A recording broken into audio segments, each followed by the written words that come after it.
Welcome to Anews. I'm Umar Taslim, and you're watching Turkey's Diplomacy.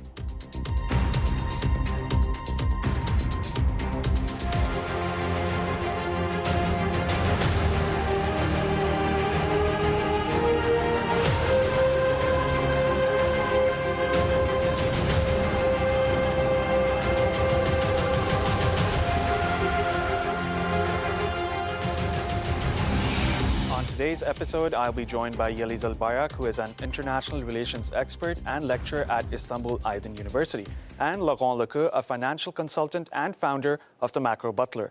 We'll discuss the latest from the world of international affairs and trade wars that have destabilized global markets. But before we begin, let's take a look at this news report. Kuzey Kıbrıs Türk Cumhuriyeti'nin bulunmadığı bir Türk dünyası aile fotoğrafının her zaman eksik kalacağını düşünüyoruz. Turkish President Recep Tayyip Erdoğan attended the informal summit of the Organization of Turkic States in Hungary, where he emphasized the importance of unity and solidarity among Turkic nations on key regional and global issues. Türk dünyasının doğru bildiği yoldan şaşmadan, gönülden bağlı olduğu Kıbrıs Türklerinin hak, özgürlük ve adalet mücadelesine çok daha fazla omuz vermesini bekliyoruz. The Turkish president welcomed the recent peace talks between Azerbaijan and Armenia, expressing hope that lasting peace would create many opportunities for our Turkic world. Can Azerbaycan'ın Ermenistan'la barış anlaşması üzerinde mutabık kalmasından memnunuz. İki ülke arasında kalıcı barış tesis edilebildiği takdirde bu durum şüphesiz Türk dünyamız için birçok fırsatı da beraberinde getirecektir. Touching on the ongoing Russia-Ukraine war, the Turkish president described it as one of the major security tests of the era. Güvenliğimize yönelik sınamaların en önemlilerinden biri olan Rusya-Ukrayna savaşının küresel etkilerini hepimiz derinden hissediyoruz. Kapsamlı ateşkese ve adil bir barışa ulaşılması yönünde her iki ülkeyle yoğun temaslarımızı sürdüreceğiz. On the humanitarian catastrophe unfolding in Gaza, the Turkish leader underscored the Turkic world's potential role in supporting a ceasefire and peace in the Middle East. Türk dünyası olarak ateşkesin tesisi, insani yardımların kesintisiz sevkiyatı, Gazze'nin yeniden imarı ile adil ve kalıcı bir barış sürecinin başlatılması yönündeki çabalara katkılarımız önemlidir. He concluded by warning against Israel's borderless expansionism and emphasized the need for unity in confronting shared security challenges. Bölgemizdeki istikrar ve sükunet arayışları çerçevesinde İsrail'in sınır tanımayan yayılmacılığına karşı durulması ve Filistin'in yanı sıra Lübnan ve Suriye'nin toprak bütünlüğünün desteklenmesi gerekiyor. Welcome back to the program. Joining us now is Yeliz Albayrak. Yeliz, welcome to the program. Hi, good morning. Yeliz, let's start with Turkish President Erdoğan's trip to Hungary yesterday for the informal OTS summit. How are you analyzing the summit, Yeliz? Because we saw some important developments. For example, there were talks about the GRNC, Azerbaijan, and relations within the bloc as well. How are you analyzing the summit?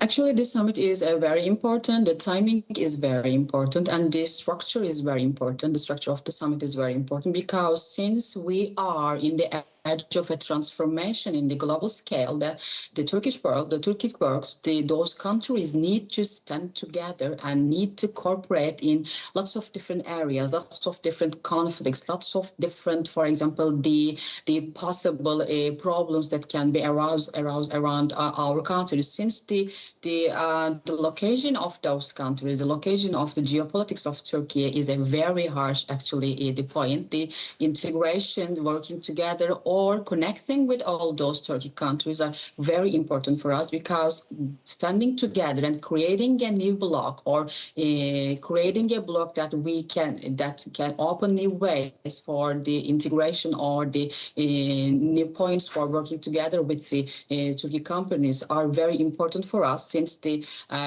those countries, the connection with those countries from the Soviet Union was a kind of, let's say, a little bit neglected and need to be worked on. But now, with the recent years, with those recent developments, we are seeing that we have potential of working on various kinds of different points, like kind of economic integration, or the social integration, or the cultural integration, or the possible points that we can work on. There are lots of various ways that we can work together on with those countries. So the messages were very clear. The meeting was very clear, and it was very important, and we are waiting for that to work and cooperate together in a very a very active way, in a very close way, that we can all just bring new things, bring new solutions or new corporations working with all those countries.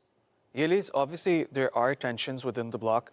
We saw in early April that Uzbekistan, Kazakhstan, and Turkmenistan decided to accept, or let's say recognize, the Greek Cypriot side. So how is the bloc viewing these tensions? And the Turkish government has said that there are no tensions, the problems will be resolved. So how is how is this group looking at these tensions?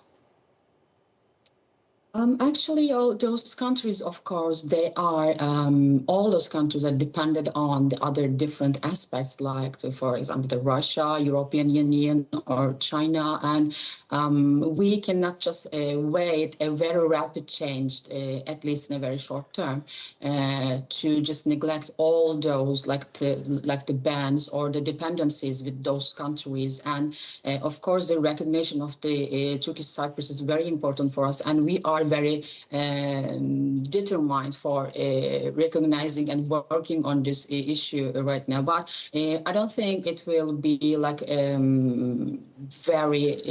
very fast integration process in terms of recognition of the Cyprus, because all those countries need to see that they are at the right side of the picture, and they need to be, of course, be persuaded by the Turkey as well, that we are all working together at the same point and we are at the same page. And I think this will be just need a little bit more time to see those countries that we are all being together, and we need to create something with all this Turkish world, with Turkish states, with the including the Cyprus as well, that we need to stand at the same page. We need to stand together, to create a new bloc, and this new bloc will be very functional and very effective in terms of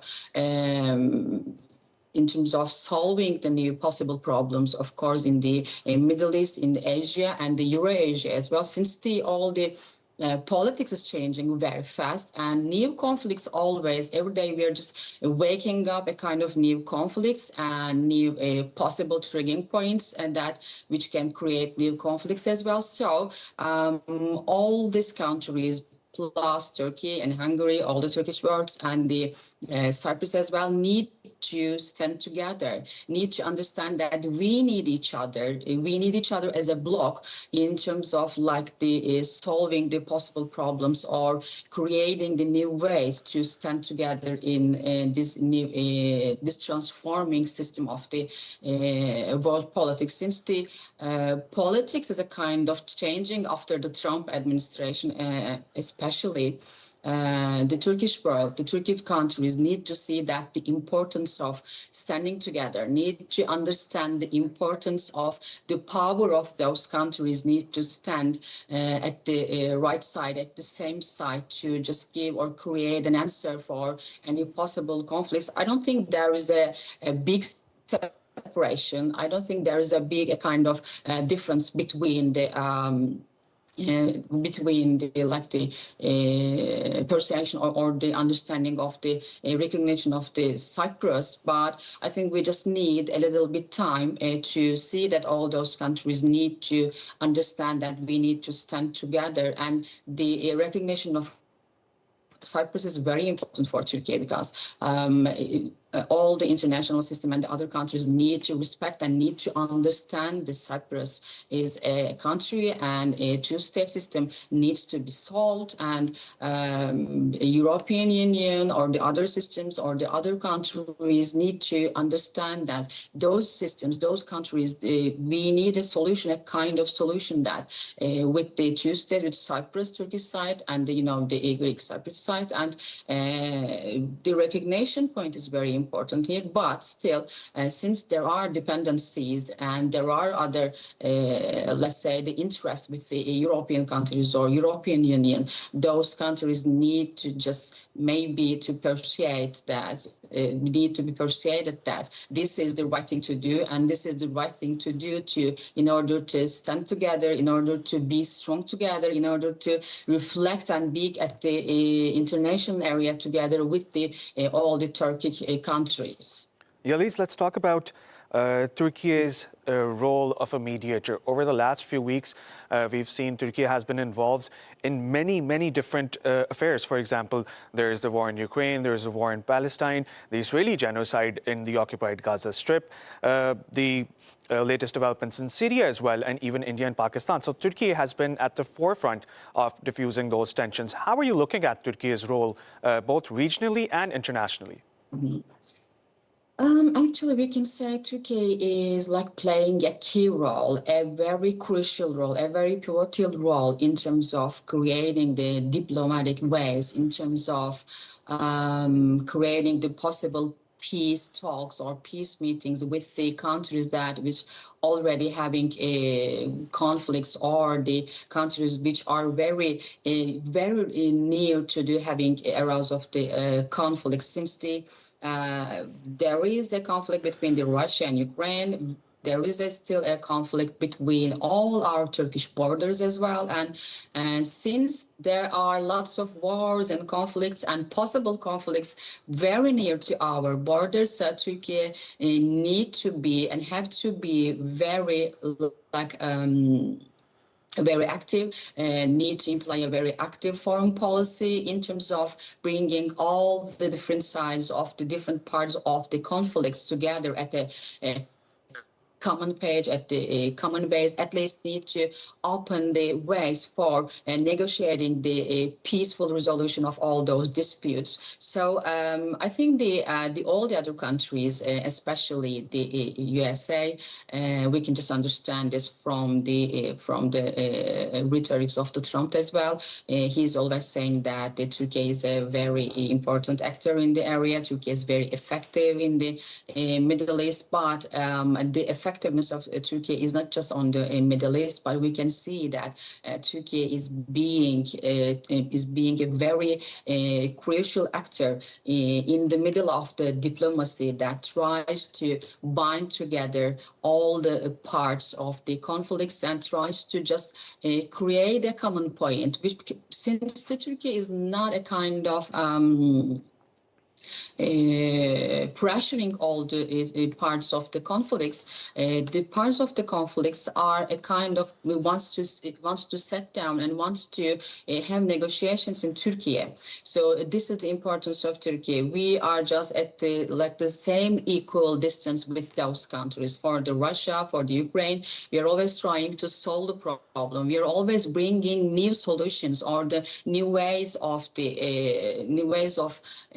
solving all those problems, and that's why those countries are trusting Turkey in terms of creating the new peaceful negotiations, or creating at least creating a common ground, a common center to talk, to negotiate, or to at least they are relying on the Turkey's capacity to solve the problems, or the Turkey's support for finding the solutions for those problems. So it's not just the Ukraine and Russia. It is always just a kind of developing process as well, since the system is changing very fastly, and new actors, new interests, or new corporations need to be bringing on the table. So Turkey is supporting this part. And for example, in the Syria, there is a kind of change. And they are just processing to trying to establish a new unitary state, and Turkey is supporting there in terms of the security, in terms of the infrastructure, in terms of creating the new unitary state structure. Turkey is trying to help in every different aspects of the going to the way of the unitary state of the Syria. So there is another important role in the Middle East as well, just not in the Syria as well. So there is another big problem, this a kind of global and humanitarian crisis. It's a genocide, as you pronounce as well. The situation in Gaza and is not going a very good process. So we need to, all the international system need to find a solution, or at least put pressure on the Israel or Netanyahu's administration. But of course, the effect of Turkey is there. It's trying to show itself as well to find a solution, or at least to stop the attacks of the Israel too. But I think at that point we need to support from a global scale, because since the Netanyahu's administration is not stopping there, and obviously the United States or some European countries in France, they are just talking about putting on sanctions on the Israeli government, but Netanyahu's speeches are not very just not giving me very hope, since they are just using this aggression. They are just using this threat. They are always using this threat of terrorism in their rhetorics. But of course, everybody knows that this threat is not real, since they are just doing a genocide there. They are just killing people systematically. They are just forcing people to get out of their states and to migrate to other countries like Lebanon or Egypt. So they are not just trying to settle down or solve the problem, or they are not very keen on talking about the two countries solution, or they are not just very keen on finding any common ground with the Hamas or with the United States or with any other international actor to find a plan, or to bring a plan in terms of ending, or in terms of solving this problem. So they're just using this aggression. They are just using this terrorist actors, since it's Israel, we can just say Israel is a terrorist state as well, in order to regulate their inner politics. So Netanyahu just doesn't want to leave his place in their government. So because he knows that if he just lost his place in the government, he can be just judged or president, or he's also in not a very good situation in his politics as well, in his inner politics as well. So he just wants to use all this aggression to go on, and wants to have more support from the Trump administration or the United States. But for a short term, I don't think that the problem can be solved with just negotiating with the Netanyahu or any the United States government. But here again, the diplomacy is being very important. The effective role of the countries working together or negotiating is very important. So Turkey is as well always trying to create a common ground for the diplomacy, always trying to open new grounds, open new platforms for those countries to come together, and trying to produce some like a kind of useful common points in order to end those conflicts, in order to solve all these disputes in a peaceful way. But the situation in the Middle East is a kind of not very positive. It's not looking very positive too. But I think the international system needs to work on all this Gaza and Israel genocide, to work together to put pressure on the Netanyahu's administration. But unfortunately, it is not seeing very good, and it is not seeing like it's going something like a very positive way. Yeliz, exactly. I completely agree with you when you discussed the issues of Syria and Gaza, and Trump has also isolated the Israeli Prime Minister Benjamin Netanyahu. So we're going to see how things unfold. Thank you so much, Yeliz Albayrak, for joining the program. It was a pleasure talking to you. Thank you. Now let's take a look at this news report, and we'll be right back. Local film studios Reuters spoke to in Atlanta were welcoming of Donald Trump's recent proposal of 100% tariffs on foreign-made movies. The U.S. president floated the idea on his Truth Social platform earlier this month. He claimed then that the U.S. movie industry was dying a very fast death due to financial perks foreign governments have been offering filmmakers. There is some truth to that, according to members of the film industry in Atlanta, Georgia last week, including Crystal Carroll, Director of Operations at West End Production Park. Spider-Man, when they leased the building, Spider-Man used his elevator shaft and did his cool tricks and things like that here. Marvel's Avengers Endgame and Netflix's Ozark and Stranger Things all did some filming at West End, according to their website. Carroll says she's seen production slip away firsthand as major studios film abroad to capitalize on incentives. Canada, and I've lost some to Vancouver or Mexico. As we're waiting to get word back of where they're going to go, then I get the final word that, oh, Crystal, I'm sorry, they're going to go elsewhere, out of the country, because they're saving money. We're hoping that with the tariffs, it will just bring the productions back to Georgia and let us compete amongst each other, not internationally. Elon Brooks, who owns a small studio also in Atlanta, says he sees long-term gains in Trump's tariff proposal. Right now, Malta is taking in so much of our production business. And other countries that are offering these kinds of deals because the labor's cheaper, the locations are cheaper, there's just a lot of incentives across the board. But a forced move back to the US would likely drive up production budgets. The industry now relies on a global supply chain with shoots in Europe, post-production hubs in Canada, and visual effects teams spread across Southeast Asia. It's also unclear how the tariffs would work.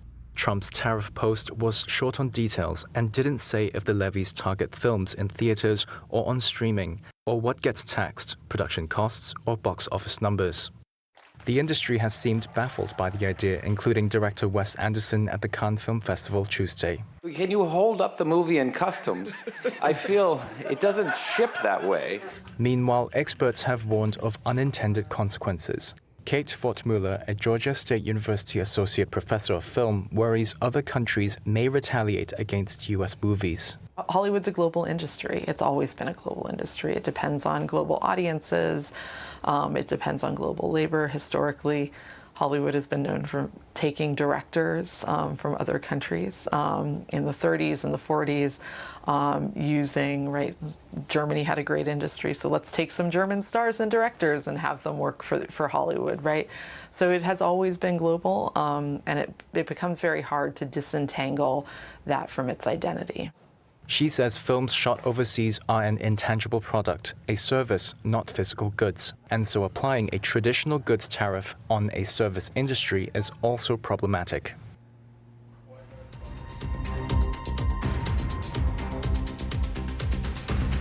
Welcome back to the program. Joining us now from Singapore is Laurent Loco. He is the founder of the Macro Butler. Laurent, welcome to the program. Thanks for having me. Laurent, let's start with President Trump and his tariffs. There's China, there are trade wars, there's extensive economic instability. But first, tell me, how are his policies destabilizing global markets? Well, after Liberation Day, what we have seen is that we have seen an increasing uncertainty in financial markets because there has been an increasing uncertainty in the way that the US rule of law is applied. And of course, this has created, I would say, a lot of volatility everywhere. So over the past few weeks, what we have seen the US administration taking a step back in its trade war with the rest of the world. I think that the US administration start to understand that imposing a tariff will also threaten the health of the US economy and the health of financial market in the US. So that's why we have seen this, I would say, flip-flop from the Trump administration. At the end of the day, a trade war is kind of an attrition war. And unfortunately for the US administration, time is on the side of China, especially because China has no election pending, while the Trump administration is already thinking about next year midterm election.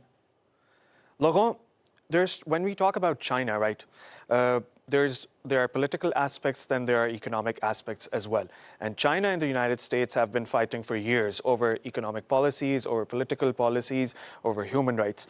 When we talk about China and the United States, we saw earlier in March when Trump imposed those tariffs. That was a huge number, over 100% tariffs. But then after their meeting in Geneva, they decided to reduce those tariffs. So how are you looking at the current relationship between the United States and China when it comes to trade? Well, I think that the trade issues started a long time ago. I mean, in fact, we can retrace back to the first Trump administration in 2018, and then during the Biden administration, we also had a trade tension between the US and China. The Biden administration set up a lot of rules limiting export into China, especially for semiconductor. So fast forward to today and what's coming next, I think that this is kind of in a way of a world that is increasingly polarized. So on one side, you have the US, which is kind of retreating inside what I call Fortress America. And on the other side, you have the global south, where China is leading a new economic development, which is likely to be around China, Russia, and India.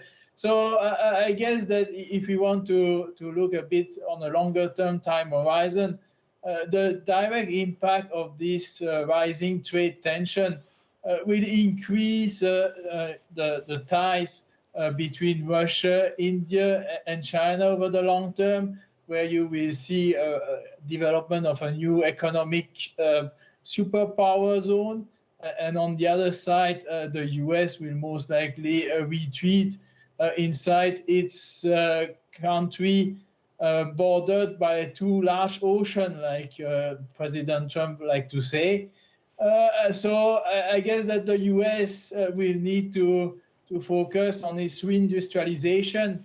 And here, it would be very difficult for the US to reindustrialize without the help of China, because in today's world, the leading manufacturing companies are from China, essentially. So that would be the challenge for the Trump administration, is to attract foreign investor into the US to contribute to its reindustrialization. Laurent, you mentioned about semiconductors, right?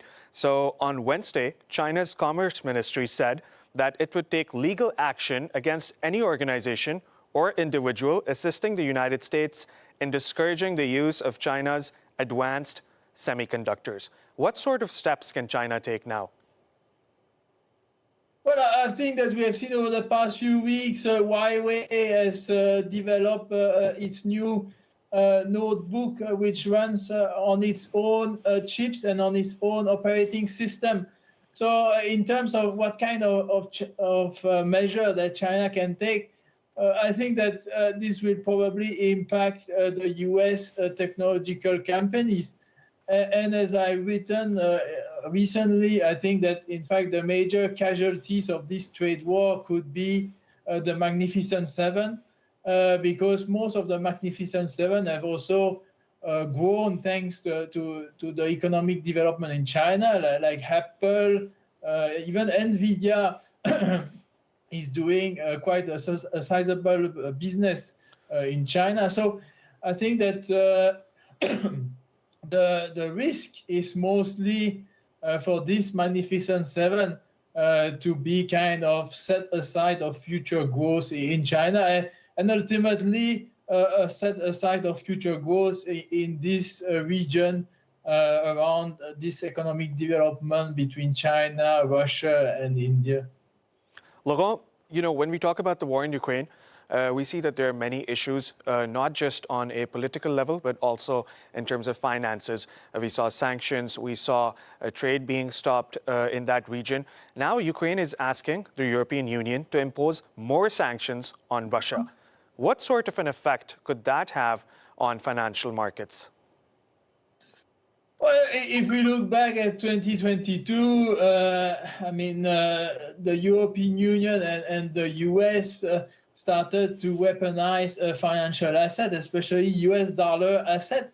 And this has been one of the reasons that we have seen an increasing interest for global South countries in assets like gold. I think that the more the Western world, the European Union and the US increase sanctions against Russia, the risk here is the position of the US dollar as a reserve currency, because ultimately this will increase the weaponization of US dollar assets, and this will kind of strengthen the will of global South country to use other currency than the US dollar. I mean, we have seen since 2022 that it's now possible for countries like India to buy its oil from Russia in rupee. And so I would caution that clearly this is not a good news for US dollar assets in general. And most likely this is not a good news for US treasuries, because we will see probably less and less interest from foreign investors in buying treasuries in the next few months and years. Laurent, let's talk about an update that has taken place just very recently. How are you looking at the downgrade of the US credit rating by Moody's, and how could that impact financial markets right now? Well, we have seen a spike in long-dated US yields over the past few days after the downgrade from Moody's. I think it's not really a surprise that we had this downgrade from Moody's. It was, I mean, the US was already downgraded by Fitch and S&P previously. The impact on financial market is clearly higher bond yields, especially for the US and the Western world. We also have seen over the past few days a rise in bond yields in Japan. So, I mean, this shows that, in fact, government bonds are not anymore a risk-free asset as they were in the past. And this also is another, I would say, tailwind for gold, because at the end of the day, institutional investor everywhere will probably have to reallocate even more from bonds into physical gold. Laurent, I want to ask you about the US economy right now. After Trump became the president, he took the second presidency. When he was inaugurated, one of the most important policies that he brought to the table was deportation and migration. He said that he's going to tackle migration in all shapes and forms. Now, what happens to such an economy? For example, we know that the US economy is dependent on migration. They have people coming from Central America, for example, and South America, from Venezuela, from Haiti, from all those Central American countries. And they have played a huge role in the development of the American economy. So now, which sectors will be affected if these people are deported back to their countries? Well, I think that it will increase undeniably the cost of doing business, especially in the services sector. And this will contribute to a very sticky inflation over the next quarters and probably the next few years.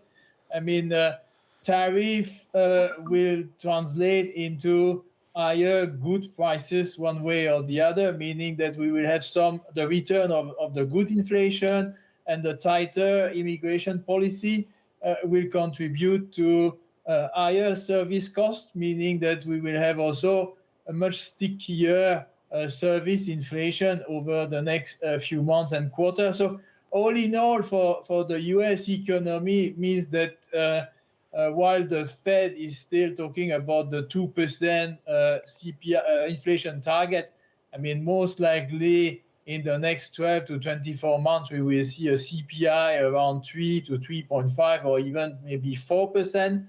So, I mean, the next consequence of a much stickier inflation is also that, again, we will see a much higher bond yields, especially at the long end of the curve. This means that for Main Street in the US, it will mean that a rise in mortgage rates and also car loans rates. So this will contribute to the slowdown of the economy, which is, I would say, naturally coming after, I would say, the boom that we had in 2023 and 2024. Yes, indeed. The effects are definitely going to be felt in the short run and obviously in the long run as well.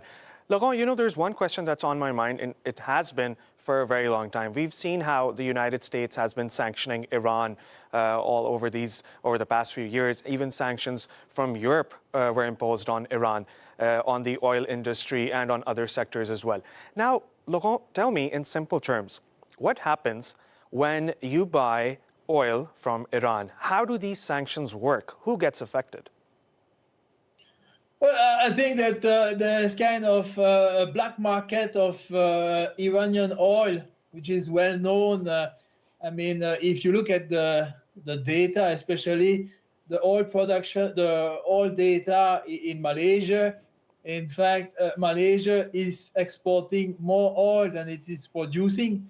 So there's clearly here in the ASEAN region, in the South China Sea, a black market of oil that is kind of organized, where Iranian oil is resold as Malaysian oil to ASEAN countries and mostly China.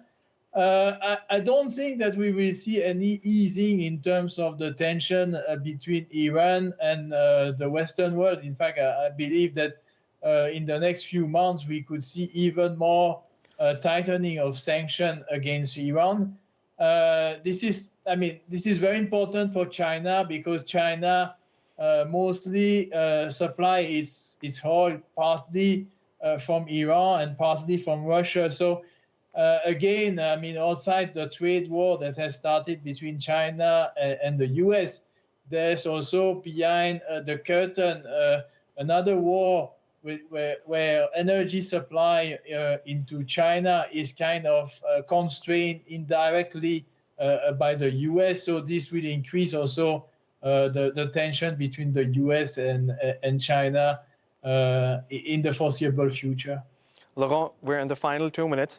Just very shortly, my last question to you is, tell me about your analysis on Elon Musk's decision to cut political spending. He has spent over $300 million for the Trump administration. So how are you looking at that? How are you analyzing this decision by the world's richest billionaire? Well, I think that the US government was and is still spending recklessly. DOGE was probably a good thing and a good idea. Unfortunately, the amount that Elon Musk and DOGE have managed to cut are not really meaningful when you look at the total US deficit and the total US debt. I mean, the US government will have to refinance more than $7 trillion before the end of this year. So the 300 billion that DOGE found in reckless spending is like a drop in a big bucket. I would think that, unfortunately, I don't see DOGE being able to cut any further of this spending in the medium term. And also the fact that Elon Musk is taking a step back from DOGE and is going back to be more active as a Tesla CEO will inevitably also slow down the impact of DOGE on reducing the U.S. deficit spending. I think that the U.S. What the U.S. needs to do at the end of the day is to drastically reduce defense spending. The U.S. today spend more than $1 trillion on defense.